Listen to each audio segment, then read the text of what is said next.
Welcome to the Rashawn Franklin Show, March Madness edition. Brackets just came out.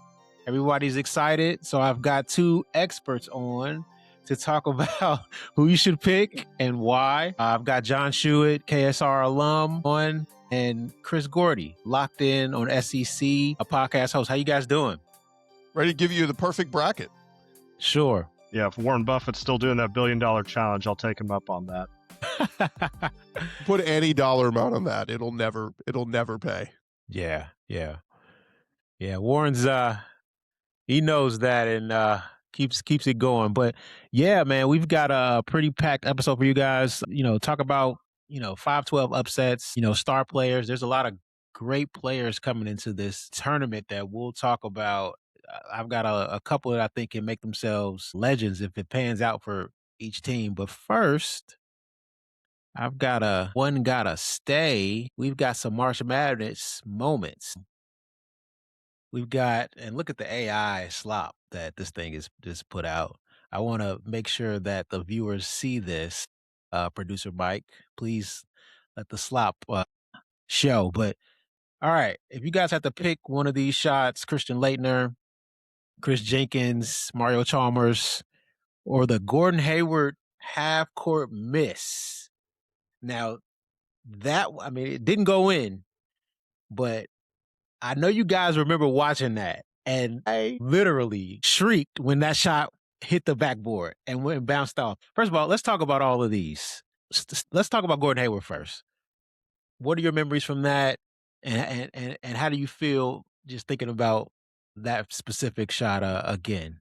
Yeah, as for me, when I was watching that, I was at my dorm in Indiana Southeast, New Albany, Indiana. So watching that with actually a few people from Indiana. I mean, everyone was just glued to the screen for that entire game with the Butler underdog trying to get all the way through that. And then when that final shot went up, there was probably about 20, 30 people in kind of the just the dorm room living area, and just everyone just fell to their knees, couldn't believe it, just how close walk-off potential three-pointer for the national championship would have been. Maybe some foreshadowing for a couple years down the road.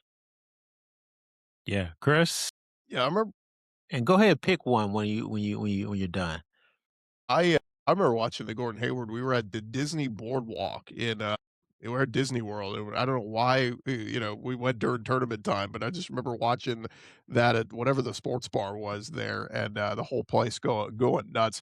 I got tired of hearing the Butler did it constantly. That stupid slogan they kept going with every time they kept winning every round. So Gordon Hayward looked like every average white dude you play at the Y on the weekends that could nail every three. So I was glad to see. I was not the biggest Gordon Hayward fan. I became a hater of him. Yeah, the one that sticks out to me, Mario Chalmers. Again, it's Calipari and free throws is always a theme, and we'll see if Arkansas loses this tournament because they can't make free throws. That one jumps out to me the most. Man, another Chicago guy he had, Derrick Rose, not being able to hit his free throws to close that one. That was pretty devastating. As a Chicago guy, we were hoping that one, but that shot that Chalmers hit was, man, incredible. From the Chris Jenkins one, I just remember the shriek from the announcers when the pass back and the shot. That was incredible. And then I've got to put the Christian Laettner thing up there.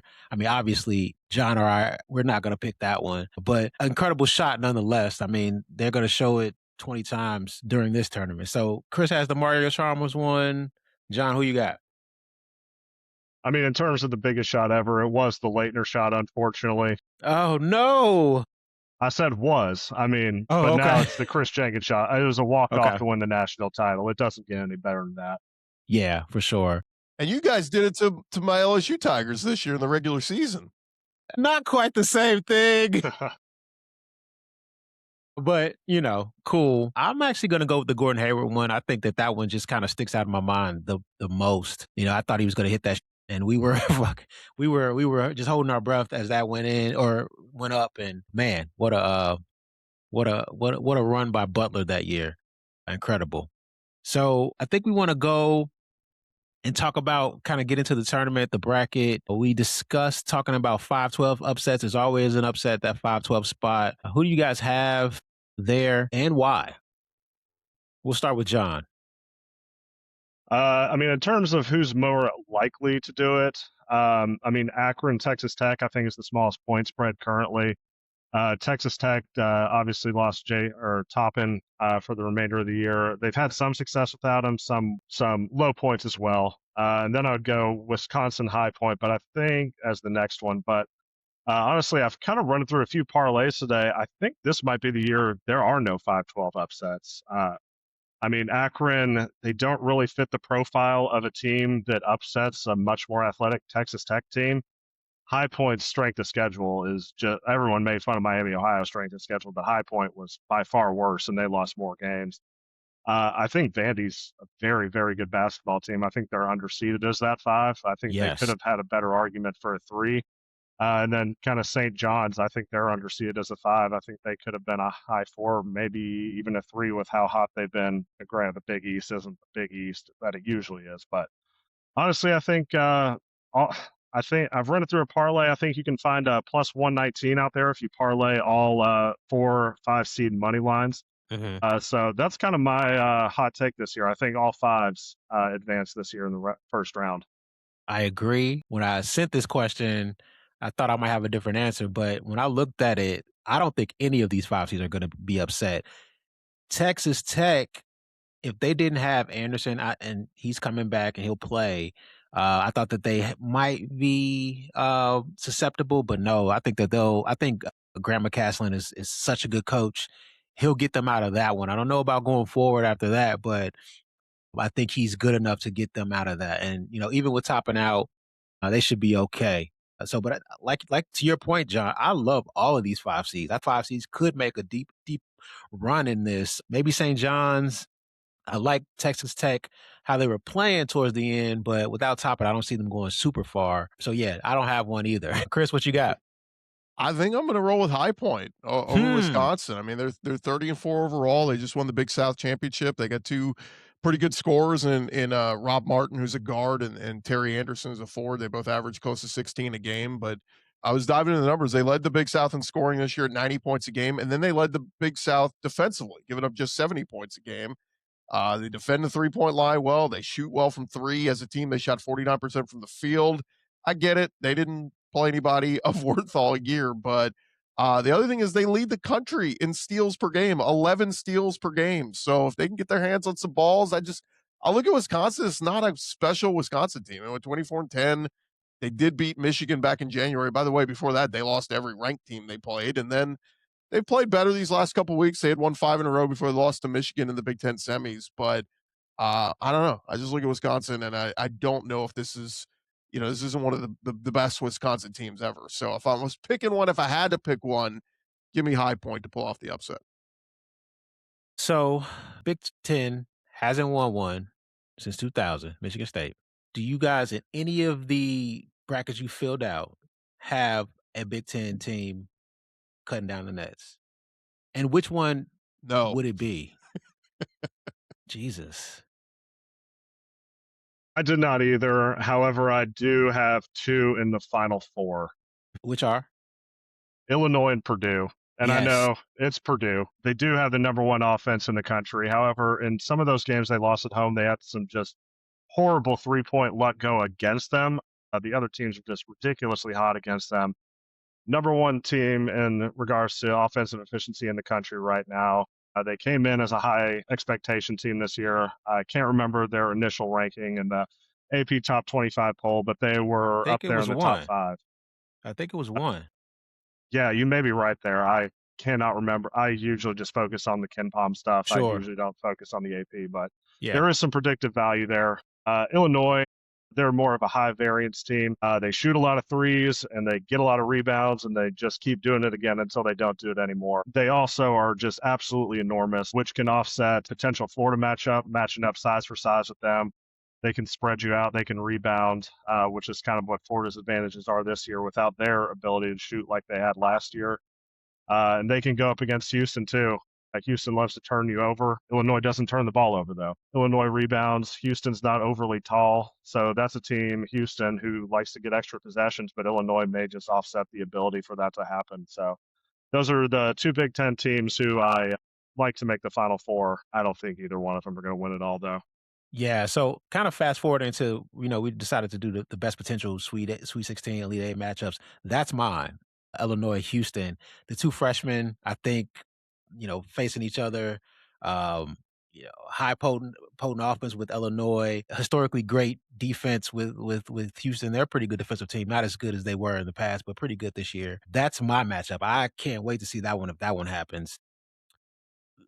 I do have I think Illinois might do it. I just think one of the things that's happened over the past 3 years is that in order to win a national championship, I know you have to be good defensively. I mean, that's just what it is, but it's been a top 3 offensive rating team to win a national championship. And no, if it's gonna be that, if that stays the same, the only teams that could do it would be Illinois, Purdue, and Alabama are the top 3 offensive KenPom teams, right? Okay.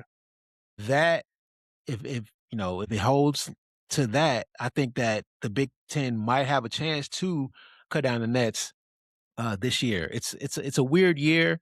I think we'll see some upsets in the 16 and 32 round, but I think Illinois might have a chance to do this, man. I think they're just so good offensively that they've got a shot to do this. Cool. I'd say Michigan. I mean, I don't have them in my Final Four, but like if you asked me to pick a Big Ten team that could win it all, I think Michigan's just I just them as a 1 seed though just feels like they're going to lose like at some point, Yeah. but they're still really good. So if I Yeah. had to pick one, it could be Michigan. Very good. I watched them. They seem to be trailing off a little bit late. Not as good as they were at the beginning of the year, mid-season. So I don't see it. I could see them getting up in the 30, get them upset in the 32 or the 16 as well. All right, another one gotta stay. Look at the AI slop again. Jesus Christ! But I mean, we've talked about a couple of these guys already. Which run are you keeping here compared to the others? We'll start with John. I mean, if we're gonna go talk about one of these four guys, I got to go Anthony Davis. I mean, I'm a Kentucky fan. I can't go against Anthony Davis in regards to the tournament run. Even when he didn't have it in the Final Four, offensively making shots, he still affected every single thing, from steals to blocks. I still remember in the national championship game against Kansas, the one overhead block where Kansas was trying to get a fast break start, just blocked the ball at the rim from behind, started the fast break at the other end. I believe it was for Gilchrist, who ended up dunking it in. But that's just what blew the game open from the very beginning. Then until Calipari got conservative in the second half when we were up 16 and almost blew it. But that being said, Anthony Davis, he's the one who's always going to be the one to be the run that I always love the most. Yeah, Calipari getting a little scared and conservative is kind of one of what I how I would color the era a little bit. So I'm gonna go next. Since you picked AD, I'm gonna go with Melo. Oh man, what a run that was! Uh, 2003. I mean, he was kind of like an icon to us then when he was able to do that as a freshman and then went straight to the league. Great run. Didn't have a lot of help, but was just so good and shouldn't have been playing in college. He should have been way straight to the NBA and just made a hell of a run to win to cut down those nets. But I'll pick Carmelo if you're gonna pick AD. Who you got, Chris? Yeah, I mean, I already professed my love for Kemba Hmm. Walker earlier, so Yeah. I could lean him, but I mean, Anthony Davis is probably the one. And what's interesting, these four you picked, I mean, the Davidson team, as fun as they were to watch, and Steph Curry introduced himself to the world, you never felt like they were going to win it all. Those other Yeah. ones are all national champs and had special runs, so can't go wrong with any of them. But Hmm. AD just, I mean, he was what was so fun about AD was he was so skinny, and yet, it was just so fun to watch how good he already was and going, gosh, the potential in this guy. If he puts on more weight, develops an outside shot, he's going to be sick. And lo and behold, he did it and he's become one of the greatest of all time. So probably Anthony Davis, I'd go with. Nice. In order for Cal to get to the national title, I kind of realized today he's got to have a Hall of Fame type player on his roster, or it's not going to work. So that is just what it is, which sucks. Okay, star players who could become March legends. I'll start off here. I really love Darius Acuff Yeah. and his potential. We're talking about Calipari and Calipari guards, Derrick Rose. Um, he kind of fits that mold of a guy who could take this team as far as it can go. I don't know if they can win a national championship. I doubt they could win a national championship. But if they made a Final Four run, I wouldn't be surprised. And he is the engine of that team to win that SEC tournament like he did, just commanding that squad. I think he is one of those elite talent guys that Cal usually gets. So him, I would say him. I've got a couple more, but I'm gonna let you guys go because I might steal you guys' thunder. All right, I'm going to go a little off the wall here. I think Duke's hardest game of the tournament might be in the second round, potentially against Ohio State in Greenville, South Carolina. I don't know if you guys know the lore of like people from Ohio just happen to dream about living in South Carolina one day. Duke, despite being one state away, might have the crowd disadvantage there with as many people from Ohio go down to South Carolina. I'd never understand it. Played golf with a couple this summer who were from Ohio and just dreamed of building a house in Myrtle Beach. Never understand it. That's like 60% joking. I don't know why I bring that up, but I do because I kind of like Bruce Thornton. If there's going to be somebody who's going to be known this year for a tournament run, it's probably going to have to be him with Ohio State. 40% three-point shooter, 65% from two on an extremely high amount of attempts. Great free throw shooter, gets to the line a lot. He's a distributor for his team. I've been there all 4 years, I believe. It's either 3 or 4. I can't remember off the top of my head. Not the greatest defense, so if somebody's going to be known for a tournament run, you're probably going to have to see them have the ball in their hands a lot, and they are going to have the ball in their hands a lot because they give up plenty of baskets on the other end, giving them more opportunity for memories on the other end. So if an upset happens here, it's going to be because Bruce Thornton here. Chris? Yeah, I like him a lot. Me too. I'm an SEC guy though, so I mean I can go on the guys I've seen the most this year, and you already mentioned him, but Darius Acuff, I mean, Man. just won not just SEC Freshman of the Year, SEC Player of the Year, 30-11 in the SEC Championship, and becomes the second player in SEC history to lead the conference in points and assists in the same season. Do you guys know who the first one was to do that? We got to go back 56 years. Pete Maravich is the last Pistol one to do that. Pete. So Darius Acuff in pretty rare company there, but I almost liken him a little bit, and they're very different players. But remember Walter Clayton last year at Florida? Oh yeah, yeah. He was good, but people really started to get to know him, grew in popularity as Florida went along round by round. And I think there was talk he could be back end of a first round pick going into the tournament.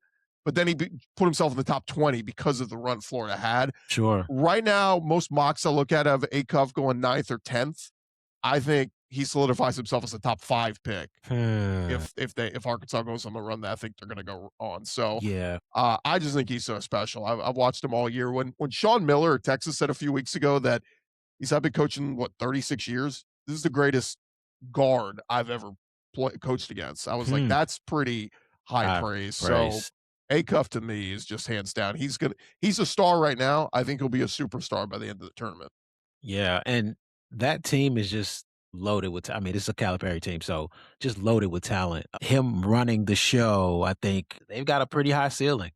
I don't think they can win it the whole thing, but man, I wouldn't be surprised they're in a national championship game, something like that. But look at what just happened in the SEC tournament. They got favorable draws, right? They played crappier teams.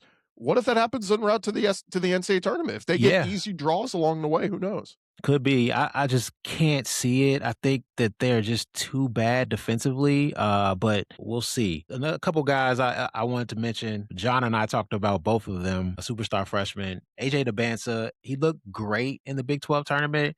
He's kind of he knows this is his last kind of run in college, so he's taking a command of that team. He's just doing whatever he wants on the court. So I think he could have a special run for BYU. And man, Darren Peterson, this is it. I know you want to be the number 1 pick, but come on, dog. Are you going to play? Like, are you going to just show us everything you're capable of? Because I think he's the hands down number 1 pick. Like, I don't think that's going to change regardless of what happens in March Madness in this tournament. But man, please show the world what you're capable of. I think that this guy is just a special, special talent. And if he gets going, Kansas could make a little bit of run. Again, I don't think they can win it, but He's just so special that they might be able to do something crazy. All right, best first round matchup. You guys got anything for this one? Well, I'll give you real quick Texas Tech, Akron. Mhm.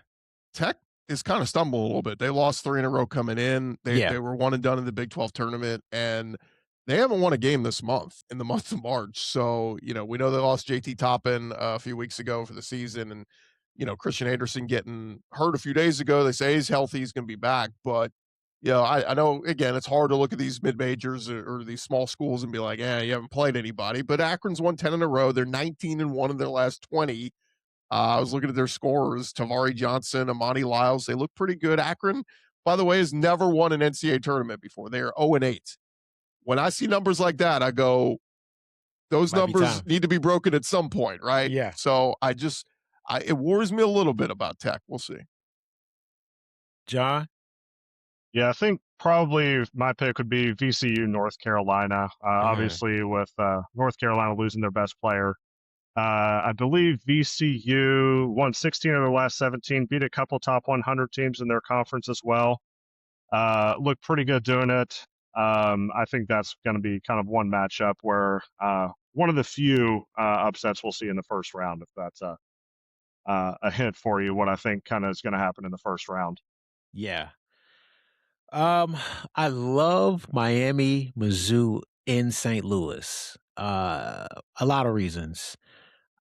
I love Jay Lucas as a coach. I think he's, coaching beyond his years. He's got his dad in his back pocket, so he's, helping him. He's just a great coach. But they've got a tall task, in St. Louis to beat Mizzou.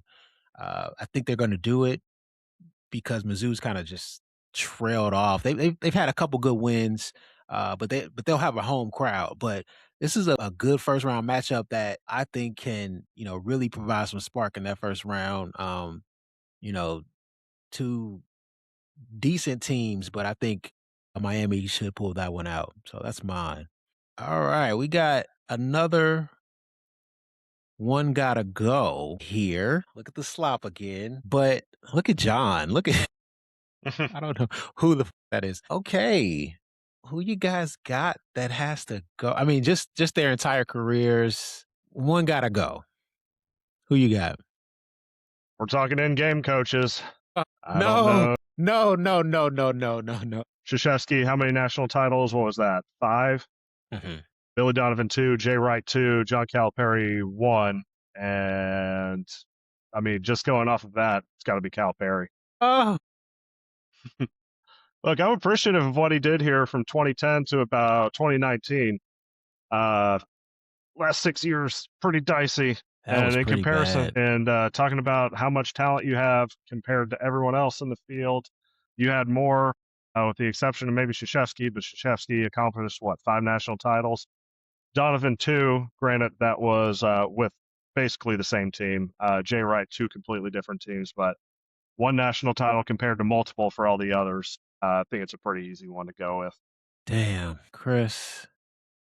Yeah, I think that's a great argument. I mean, Jay Rice, all these other coaches have multiple. Now, I will say Coach K had some droughts. He had Yes. some droughts of not winning titles there. And like we're just talking most like hateable, like who you want to punch in the face the most. It's Coach K.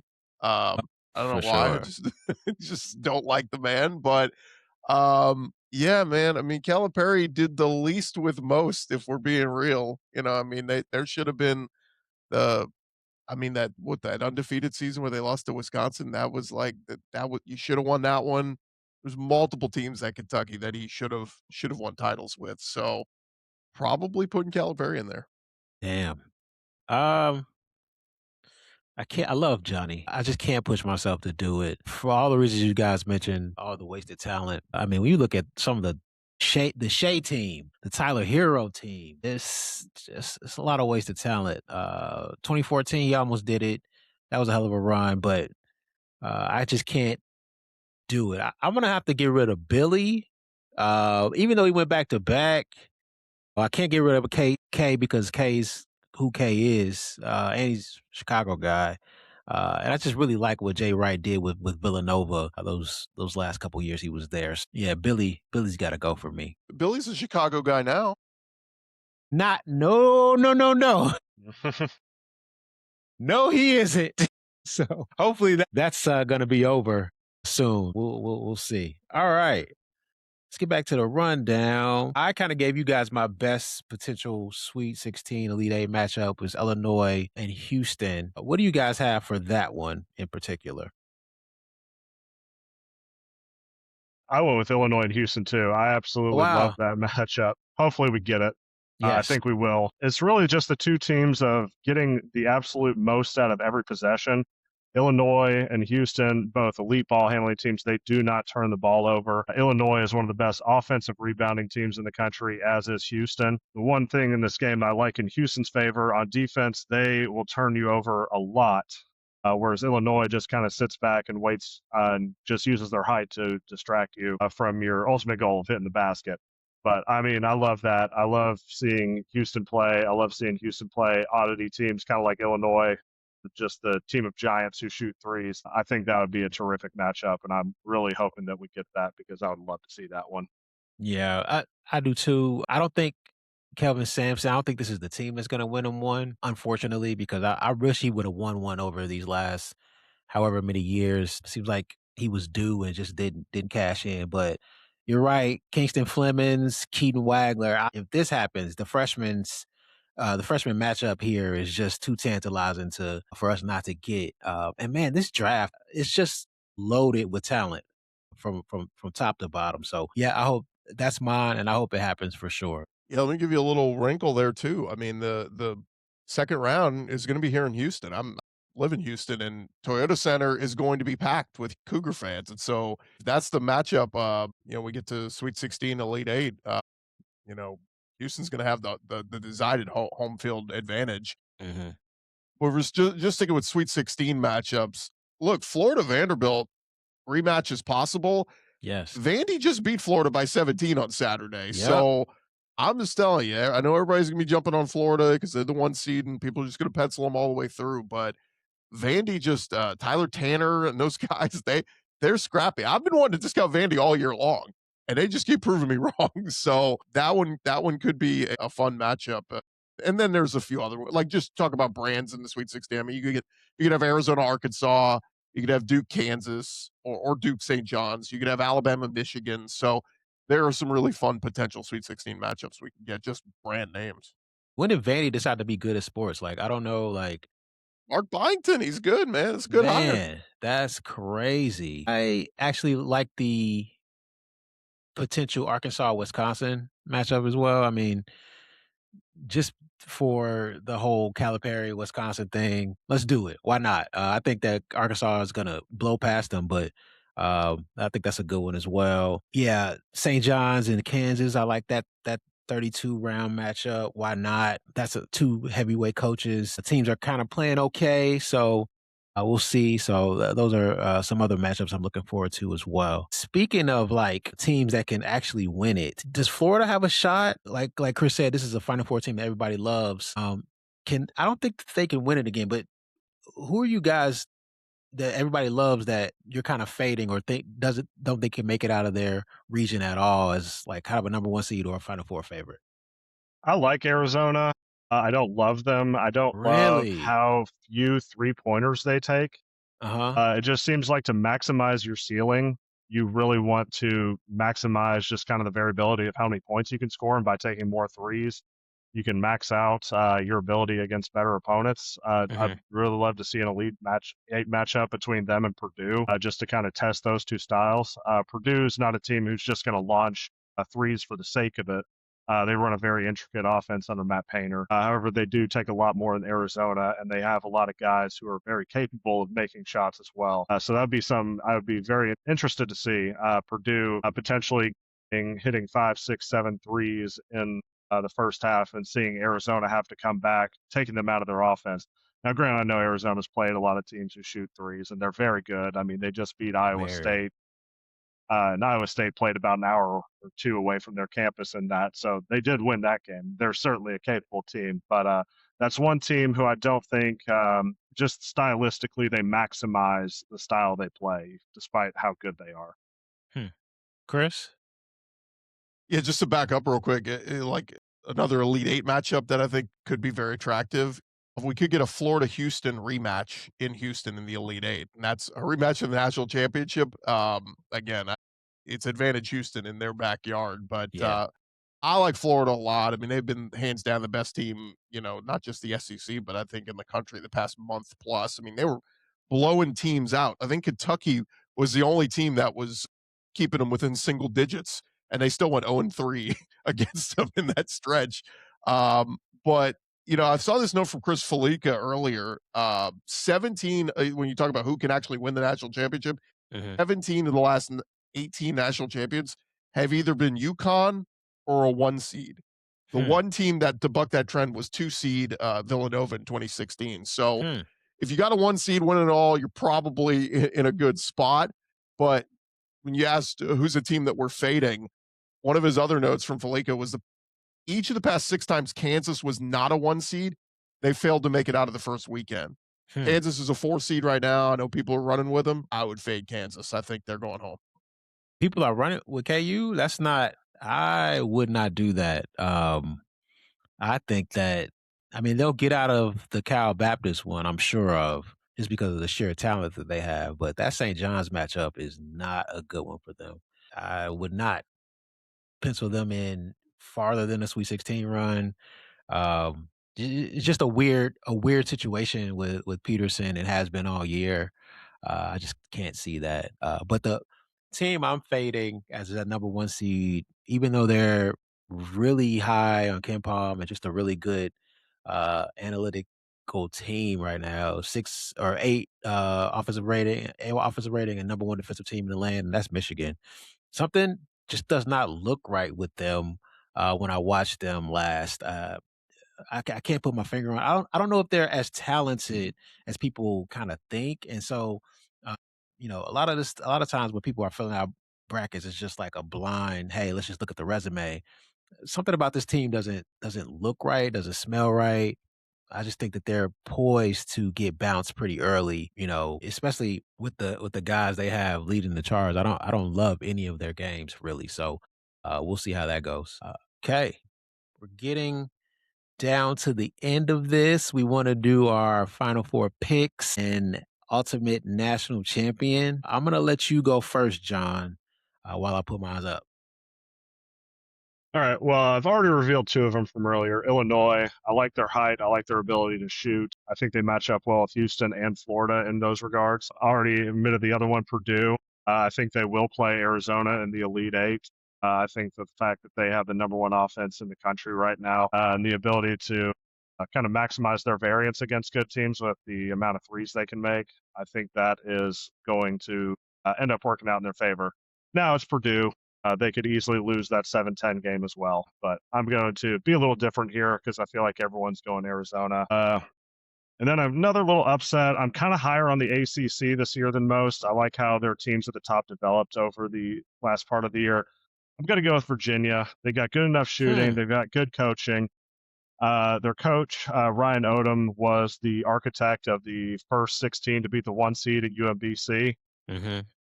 Grant, he couldn't build on top of that because, I mean, it's UMBC in the pre-portal and NIL era, so you can't do that. And he's made the tournament at all the other stops he went to before that. And this is the job I think he can finally build on that. And I think they can this year. I think they have a reasonable draw. I've seen people joking of Iowa State. It's like no matter what you do with them, you're going to be wrong. So I think Iowa State's going to lose to Virginia in that Sweet 16 matchup. But yeah, I'm going to go with Virginia there. I like kind of their draw. And then finally, I'm going to go with a Duke. Unfortunately, I think it's Duke's year, actually. Really? I don't like it. John Shire has kind of had a little John Calipari in him in big moments and kind of shrunk up and just kind of Mm-hmm. forces it to his best player all the time. With Boozer this year, his game has kind of just backed people down. May or may not work against Illinois in the Final Four, but I don't think there's anybody in that region who can take them down. But ultimately, I'm going to go with Duke beating Purdue in the national title. Wow. Wow. I watched Duke recently. I wasn't impressed. I know they're a little banged up, but um, I don't know when these ACC teams lately get out of that conference and really play some competition, they kind of get exposed. So, uh, yeah, I don't know, but maybe. Chris, go ahead. Yeah, I think that's I every time I was doing my picks, I like couldn't sell myself on these ACC teams. I'm like, Yeah, nah, North they get Carolina's going bounced. home, Duke's going home. Like, want to send them Yeah. all home. So I've got a 1, 2 twos, and a 5 in my final four. Hmm. I've got Florida, I've got Arizona, I've got Iowa State, and I've got St. John's. I don't know, man. I keep looking at Patino, and St. John's hasn't reached the Sweet 16 since 1999. I think they're gonna go on a run. I think they're kinda built for this. So I've got Florida versus Arizona in the championship, and as much as I wanna take Florida to repeat, which I think would be a heck of a great story and fun for us on Locked On SEC, I'm going with Arizona, man. Team's lost 2 games all year.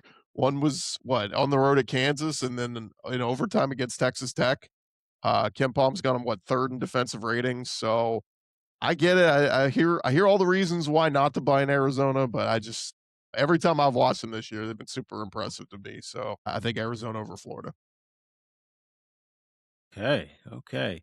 I'm gonna give you guys my bracket before the Aiden Holloway news, because I was kind of going with the whole, "Hey, offense is gonna win a title," and so I was kind of overvaluing these great offensive teams, and so that was Purdue, Alabama, Illinois, and they were in my Final Four, and I'm just gonna give you that one. So I had Purdue coming out of the top, obviously Alabama, Illinois, and my last one, I just like their draw, and that would be I kind of like. Should I say this publicly? Louisville. I like their draw Wow. pretty good. I think that they could beat Michigan State in that round of 32. I think, some crazy stuff could happen with UConn in that kind of bracket down there, and they might not even having to see them. I could see Ohio State beating Duke. I think, like you said, Bruce, what's his last name? Thornton. Thornton could have a really good run as this senior. They've been kind of pesky in these tournaments these last couple years. And man, I just had them, kind of having a good favorable draw to get out of there. I had Illinois beating Louisville on that side of the bracket, Alabama beating Purdue. So I had Illinois Alabama championship game with Illinois cutting down the nets. I know my friends back in Chicago are going to be happy to hear that. Most of you guys went there. So yeah, that's my take is the offense kind of wins out. And we're in a new era of college basketball where you got to have a top 5, top 3 offensive rating on KenPom to even think about winning the title. That's my take out of this. Yeah, yeah. Any other things you guys want to talk about regarding this tournament? What's kind of eating at you? What are you thinking? Any musings from it? I'll just tell you right now, Kentucky better be careful with Santa Clara. I know it would be devastating for Mark Pope to lose on the first weekend, especially if Calipari and Arkansas go on a run. Or think of this: Calipari and Patino go on deep runs, and you're one and done with Pope. I think that would suck. But this Kentucky team's just so inconsistent, man. Like Man, they look like they could play with anybody one week, and then the next week they go on these. They dig themselves in these holes. Like you look up, they're down 17-8, and you're like, why are you digging yourself these huge holes and having to come back? But Santa Clara, they just took down St. Mary's in the West Coast Conference Tournament, fell to Gonzaga. 3 of their 8 losses all year were to Gonzaga. And so I don't know, just a dangerous team. Kentucky better show up ready to play in the first round. yeah, I agree. And John, I'm interested to get your take on this. I think Pope has to win this game. I think he at least has to win one game in this thing. But like Chris said, we're so wildly inconsistent. There's no telling how this looks. What's your take going into this one? Yeah, ultimately, do think Kentucky wins this game. Mm. I like getting Cam Williams back just as a little bit of size to defend kind of the wing position slash center. I am interested in this game to see number 22 for Santa Clara, Alan Graves, the freshman. Plays a little over 20 minutes a game. 6'9", 41% from 3, 57 from 2. Good free throw shooter. Good defender on block and steal. Like gets to the free throw line a lot, rebounds. This kid might be kind of an undervalued gem that might be interested in playing for Kentucky next year. So maybe we can do a little friendly tampering there. If this guy, I am curious to see if his body is capable of holding up to kind of SEC, and if they win, potentially Big 12 caliber athletes. And if it is, wouldn't mind seeing old Graves on Kentucky next year. And real quick, if Tennessee Tech could do some dirty work for you and take out Iowa State, man, that path looks pretty, because then you're talking about maybe Tennessee in the Sweet 16, and you've already beat them twice this year. So Yeah. you go from down on Kentucky to suddenly, holy crap, this team go on a run. First of all, I'm not even going to put my mind there. I don't even want to think about that. So if it happens, it happens, especially with this team. They've been just so disappointing. I'm not even going to think about that. But I do, to your point, Chris, got a pretty favorable draw. So we'll see. I've actually got them. I didn't want to say this. I've got us going pretty far. I'm probably going to regret that. But yeah, as we get out of here, John, I want to just get your thoughts on Mark Pope and how this is looking. I think we both agree he has to win a game here to just get the dogs off of him, to get another year in this. But what are you feeling? What are the vibes down there in Lex, and how are you feeling personally? Yeah, I would definitely like to see one game. One, I don't know if two is going to be in the cards this year. I am kind of a fan of Iowa State, even though I like Virginia a little bit more in this. Yeah, the whole recruiting bit, having no signed recruits for next year is kind of what's, I think, throwing everybody off. I mean, because there have been bad years before.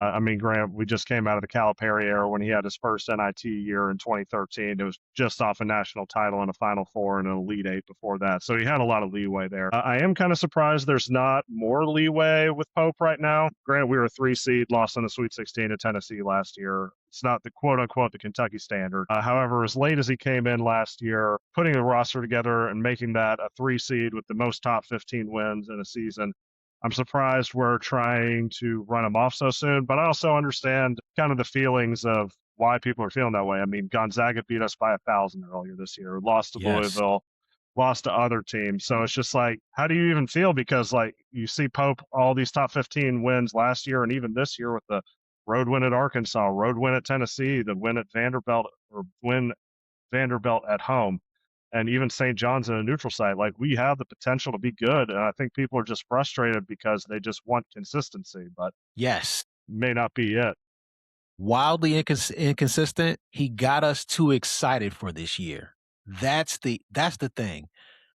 Now with the new AD coming in, I think that's kind of why. And then with the recruits, why don't we have any sign? Like, it's just weird. It's just a weird situation. He shouldn't have did that. We were waiting for, ending his press conferences with 27 divided by 3 is 9. Like, okay, I'm thinking we're like, okay, is this the year? And we just came out and stunk it up. The low in Quayton's injuries, though, I mean, you got to factor those in. Yeah, but it was just a poorly constructed roster because he should have had a backup point guard at some point. He could have kept the Kentucky kid, TJ, the one that plays for Ole Miss. He played well in the SEC tournament. He would have been a backup point guard. Like, I don't know. Like, he's got to be better at roster construction. They did finish. In fairness, Ole Miss was 12 and 19 this year. They sucked, but I mean, at least he would have been a serviceable, guy on the roster to kind of take that helm over once Jalen Lowe got hurt. Yeah, personally, I think it was a miseval on Lowe anyway. I don't think he's a good player. I was willing to listen to it last year with coming in with like better shots, because apparently he was taking bad shots at Pitt because he had to. I mean, I've stood next to him. He's not 6'3". He's not 6'2". I'm 6'4", and I was looking way down at him. Can't shoot. He can't finish at the rim. I mean, he's an absolute liability on defense, and now he's injured. I think you got to cut bait with him. He's taking up too much salary. Get him out, find somebody new. I don't think you can play winning basketball with him. And the quaintness thing, to your point, Chris, we should have saw that coming. I mean, the kid was coming off an ACL. He's going to be a top 15 pick in the league. If we weren't going to win, he was sitting down, and he's never playing in Kentucky blue again. So yeah, I think some of the guys on this team too have underachieved. Like, I hate to do that, but like, Otego always been great, but I thought he'd be more like a 19, 20 points. And again, maybe that's too much pressure to say that he would have been, but like, Denzel Aberdeen, I thought would be averaging like close to 16, 17 a game. And so again, maybe it's unfair. Maybe it's, Malachi Marino, I thought he'd be a little bit more of a force down low. So maybe that's on me for assuming bigger things out of some of these guys that just have been good, but not studly that, to the point of like star in the SEC that I thought some of them would be. Yeah, even Jasper Johnson, man, just took a dive in terms of his production, his progression as a player. I don't know what happens with him after this season. We're just in a real bad spot as a program unless we make a run here. Like he has all the if he can make a run, that'll shut everyone up, and we'll be excited for next year without any players on the roster for next year. But we'll give him another chance. I think he can coach. I just think that this job is bigger than he anticipated, which is weird because it is Kentucky. But Mark, you got to do something, man. If you see this, get it done, please. I don't want you to leave. You're a cat. We love you, but you got to win, dog. And so, we'll see. What's going on with LSU, Chris? What's next for you guys? I think all eyes are on that play-in game between Texas and NC State and what happens with Will Wade, because I've been told the Matt McMahon buyout is just a little too high. I mean, one or two things are going to happen. Either LSU is going to stick with Matt McMahon for another year, or they're going to pay the buyout money to buy out McMahon and pull Will Wade back from NC State. A lot of those big money people at LSU wanted to do that a year ago when he was at McNeese. The athletic director didn't want to do it. Guess what? Athletic director gets fired. Now the people in control say, we'll go get Will Wade and we'll pay whatever it takes to bring him back. So, look, he got fired for paying for players before. That's now legal. So, Will Wade back in the SEC would be a lot of fun. But it is crazy. All the other schools are basically standing by their coaches. Lamont Paris is going to be back in South Carolina. And I think everybody else, look, Porter Moser was on the hot seat, and then he won like 9 of 11 down the stretch. So, Oklahoma, he'll be back. So it is going to be pretty wild. If McMahon's back at LSU, you're talking about literally every coach in the SEC back next year. Yeah, tough conference. I think we'll see a couple teams make a run that we weren't expecting. Maybe it's UK, but maybe it's not. But it's just a great conference. John, in terms of the next Kentucky AD, while I have you, where do you think we're leaning? Who could it be, and why? I think we're just kind of left in the dark right now. I mean, obviously, Mitch Barnhart does like 2 interviews a year, so we don't get any guidance on what he's thinking. Personally, I think Dwayne Peavy's fallen a little short at DePaul. Yes. Don't really think that should be a viable option now. Apparently, people have been saying Scott Strickland in Florida now, obviously, like Mitch Disciple as well. Obviously, the basketball team there just won the national title, which is what Kentucky fans ultimately want. However, their football hires have been a disaster over basically the past 15 years. And that's kind of the most important thing going forward is football. Yeah, I wish I knew more. Unfortunately, I think they're playing this one pretty close to the vest. And yeah, I guess we'll see. Right now, looks like everything's just keeping us in the dark right now. I guess we'll find out whenever they decide. Yeah. Just a weird situation. The athletic department seems like it's in shambles right now. And, I don't know where they go with this hire. As a Kentucky fan, a Kentucky alum, I know football is important. I don't care too much. I want to win in basketball. That's what I want to do. I get it. It's a huge money maker. We've got to be good as an SEC team in football. But man, if we're not winning in basketball, what are we doing? So we've got to reclaim that. When you see teams like Florida winning a title, football schools in our conference, I want to throw up. I don't want to see that anymore. And we've got to figure out how that can't be a thing anymore. And so, they've got to make a hire to get that done. And, we'll see who it is. Any other thoughts, gentlemen, on the tournament before we close out? It should be a fun one. I'm excited for this one. I think we're going to see some upsets. Yeah, like I said, that note rings true. 17 of the last 18 have either been UConn or a 1 seed. So if you don't have a 1 seed winning at all, you may not be making the right pick. Yeah, my bracket's probably shit, but we'll see pretty soon. Pretty short. Any betting tips you got, John? I know you were talking a little bit about parlays parlay in the 5 seeds. Any national championship futures or Final Four futures that you like? Gonna go with just kind of the ones I've already went with. I think Virginia is currently 10-1. I think they're a little bit worse than Iowa State, but relative to the price, I think that's fair. I think they're capable of beating Michigan as well. I do like parlaying all 4 of the 5 seeds together. Right. Yeah. Believe the best price I saw when I was putting some of those together was plus 115 today. I think that's a reasonable bet. I put it probably about minus 120 that it happened, so a little bit of value there. And then as for Duke winning the national title, I think the price is right. I may just I don't know what I'm going to do with that if I want that blood money on my hands Oh if they end up God. winning it. Ugh, man, that would be a, a cherry on top of a shit sandwich if they fucking did it this year. I just do not want to see that. I did see. I think it was plus 170 for all the number 1 seeds to get to the Final Four. It seems pretty chalky when I was filling out the bracket at first. I just got a little crazy.